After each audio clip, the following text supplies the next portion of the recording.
Olive the Other Reindeer is considered a Christmas comedy musical television film that first premiered on December 17th, 1999 on the Fox network. The story is based off of a children's book of the same name from 1997. As stated, this is a musical film with 5 musical pieces throughout the film with a runtime of around 45 minutes in total. We open to the first song, entitled "The Days Remaining Till Christmas." This song is sung by our protagonist, Olive, who is voiced by Drew Barrymore. We see Olive walking through the streets of her cute little town, singing about how she enjoys all of the holidays, but her favorite is Christmas, which is soon upon her. There is a cute little scene where Olive is at a Christmas tree farm and speaking to a family of mice. They are too small to find a suitable tree for them, so Olive gives them a little Christmas tree air freshener for them to use instead. This is the first example we see of Olive being a total little sweetheart, and after the song is over, we see Olive walking down the street where she encounters a penguin who appears to be hacking watches. This is our introduction to Martini, a slick kind of opportunist who we learn was fired from the city's zoo.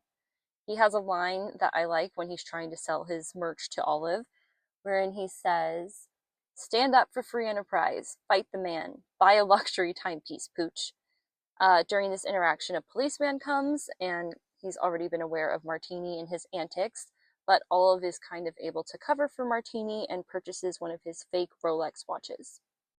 After that, we see Olive returns home where she sees her owner, Tim, who is not in the best of moods, and he's taking down all of their Christmas lights. Like I said, he's cranky as hell and also rude as hell, as he kind of tears into Olive, asking if she's done all of her dog chores for the day. Olive says no, and Tim replies, "I don't know how you can call yourself a dog, Olive." And in this scene, Olive shares that she just wants to be herself, not be what people think a dog ought to be. Tim is angry because he found out that Christmas this year is supposedly being canceled, and he's taking out all of this anger on his sweet little dog. Olive then retreats to her own doghouse, where we meet her pet flea, Fido, who is kind of insane. Together, they listen to the radio, and they hear that Santa may be canceling his flight due to Blitzen getting injured in a practice flying session earlier that day. Santa then states, "Maybe somehow we'll make do with all of the other reindeer." Fido is like, "OMG, Olive, like, did you hear Santa? He's looking for Olive, the other reindeer." Olive is like, no, he said all of the other reindeer. Fido continues to gaslight Olive and says that she must be the replacement reindeer, and that's why she isn't interested in dog things, because she's actually a reindeer. At this point, they both hear Tim coming by, and Olive thinks that he's going to yell at her again, so she hides, but he's actually there to apologize. Olive can't hear what he's saying, so we have Fido being a very unhelpful translator to what Tim is saying, and everything that Fido says is inaccurate and actually makes Olive feel a lot worse. For example, when Tim says, "I came to apologize," Fido relays that of, "I'm ashamed of your lies." And then it ends with Fido mistranslating, "Everything's your fault, leave the house, I'm replacing you." So it's actually very sad for Olive, and I wonder, truthfully, if Fido is like jealous of Olive's relationship with Tim and is purposely mistranslating this to like drive a wedge between them, or if he's just a weird little flea with less than perfect hearing. I'm not sure. Regardless, Olive is now distraught and thinks she might as well try to go to the North Pole and help save Christmas. She thinks if she can pull it off, maybe Tim will forgive her. So off she goes. On her way to the bus station, Olive runs into our villain of the story, the postman. This man is crazy and vehemently hates Christmas. He's also voiced by Dan Castellaneta, aka Homer Simpson, which is kind of fun. He breaks out into a little musical number called "Christmas, Bob, Bug, and Hum," which actually is a pretty good song.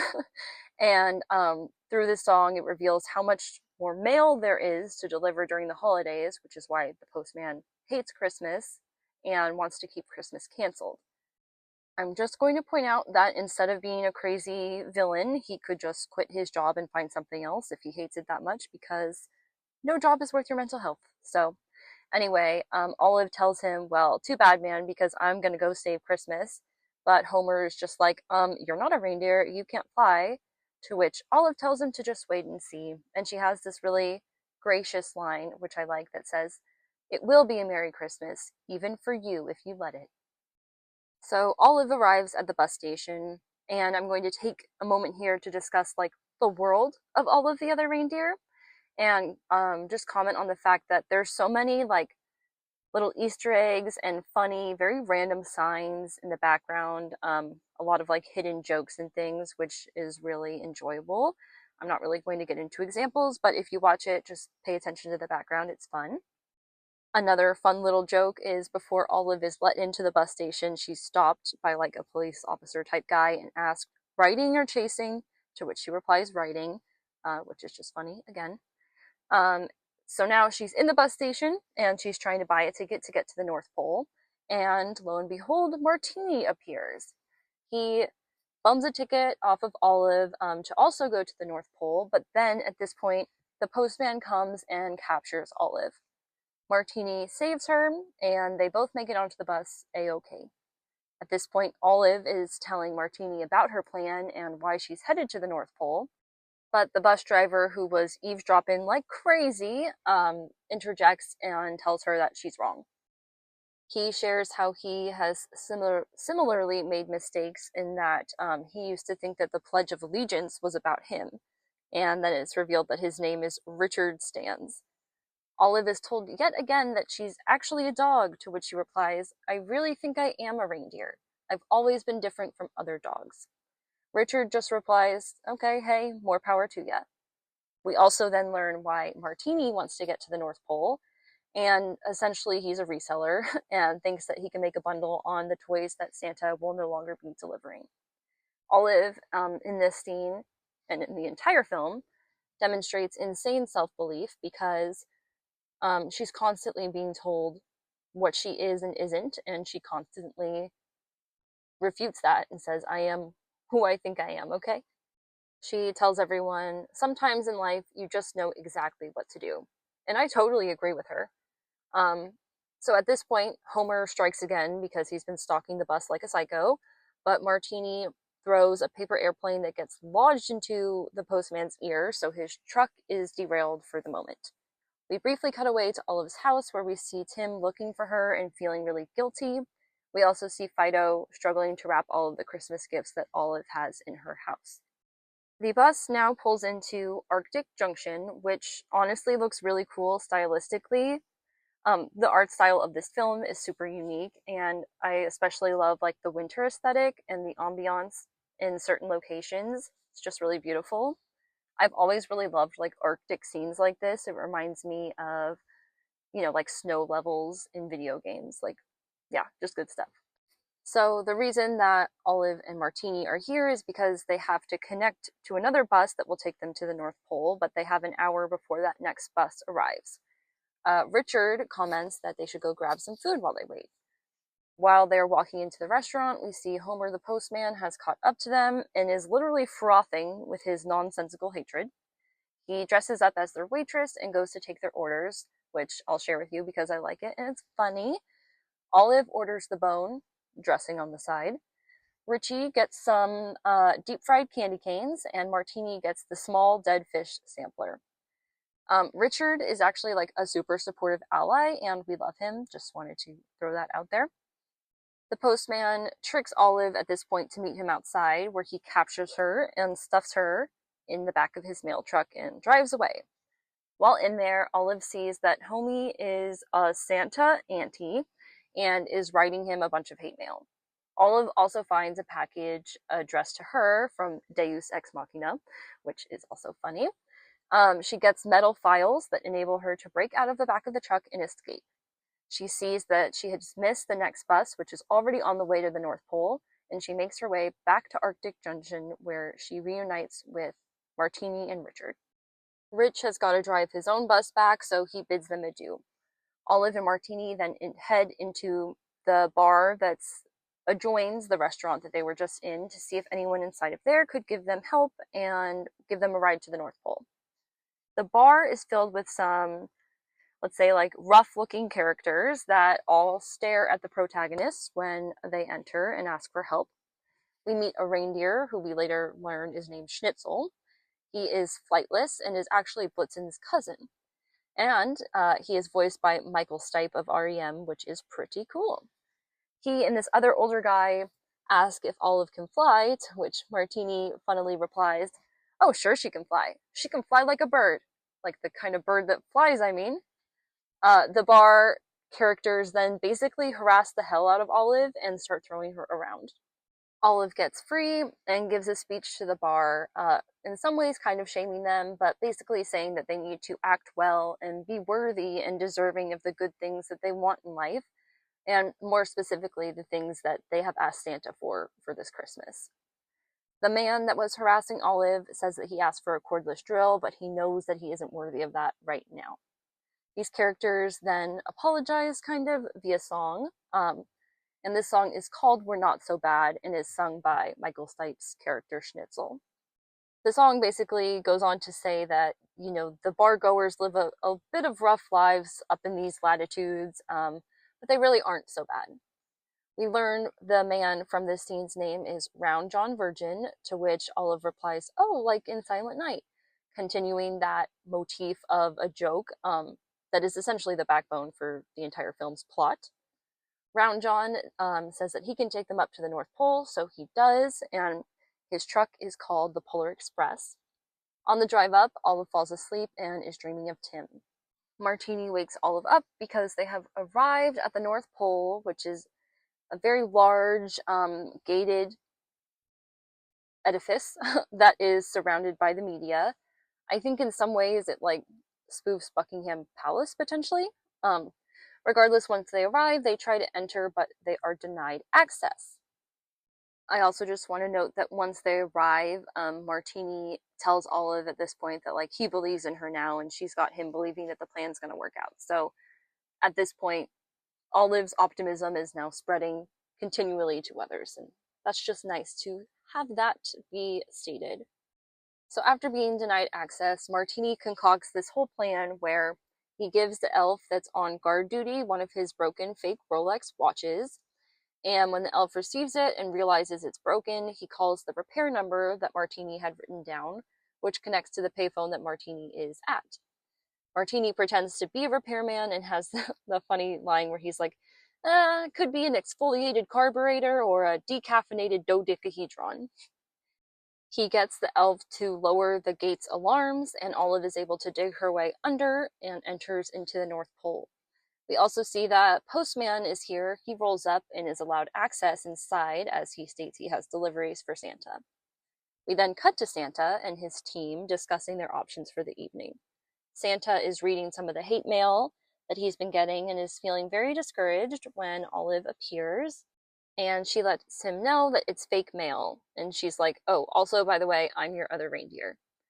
There is like this older, very like sassy elf who replies, "Oh boy, we always get the crazies on Christmas Eve."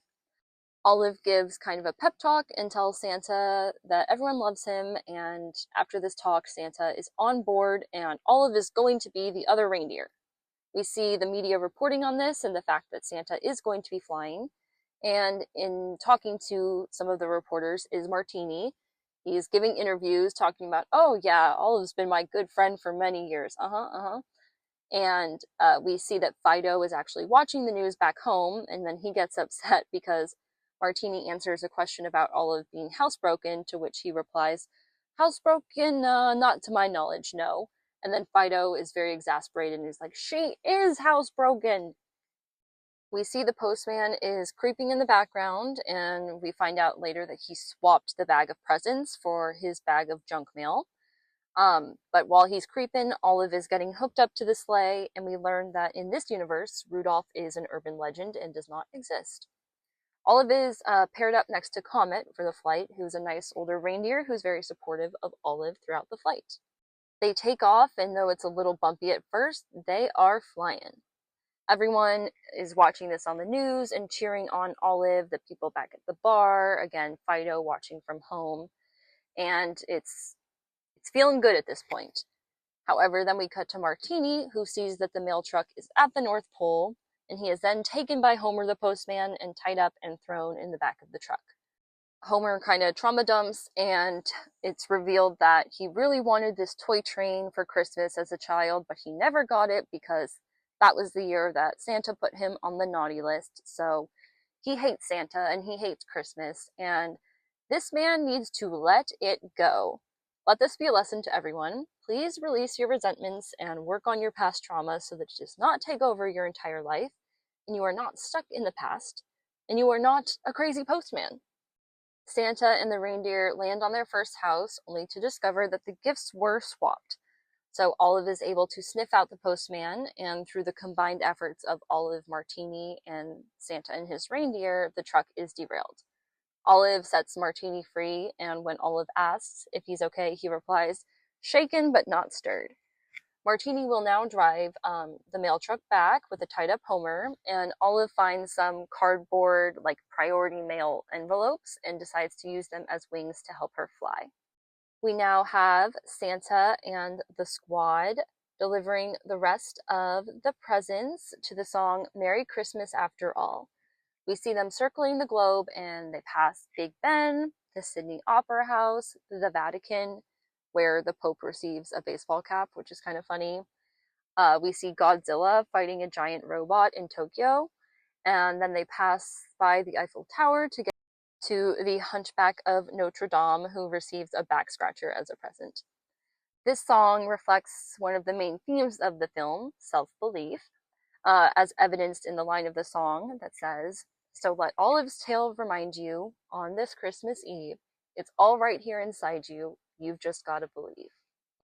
So they finish delivering the presents successfully, but then they get lost in some fog on their way back to the North Pole, and Olive is able to guide them back by smelling Mrs. Claus's fresh baked cookies, which we see when they get back, and they look absolutely delicious. They're just like piping hot against the cold, snowy backdrop. I want them. Everyone thanks Olive for saving Christmas, but she replies that she only convinced everyone else to do their best, which there's a very important lesson in that, I think. Santa then gives gifts to the staff and crew, and Olive receives like antlers on a headband with antlers on them. At this point, Olive decides to go home instead of staying to play reindeer games, and so Comet gives her a ride home. We then see Martini is back at the zoo, where he's offered his old job back, but he declines, and he puts the tied up postman in the zoo as the new penguin instead. Olive and Tim are then shown to reunite and make up. Tim apologizes, and Olive is just very happy that they're back on good terms. The end sequence reprises the opening song, and we are shown our various characters and what they're up to. Fido gifted Olive some opposable thumbs, which Olive had referenced earlier in the film when wrapping presents. She said how she wished she had opposable thumbs. Martini is sworn in as a postman. His new career he's taken over. Homer, the ex-postman, whose name is not actually Homer, I do want to clarify, I'm just calling him that because of the voice actor.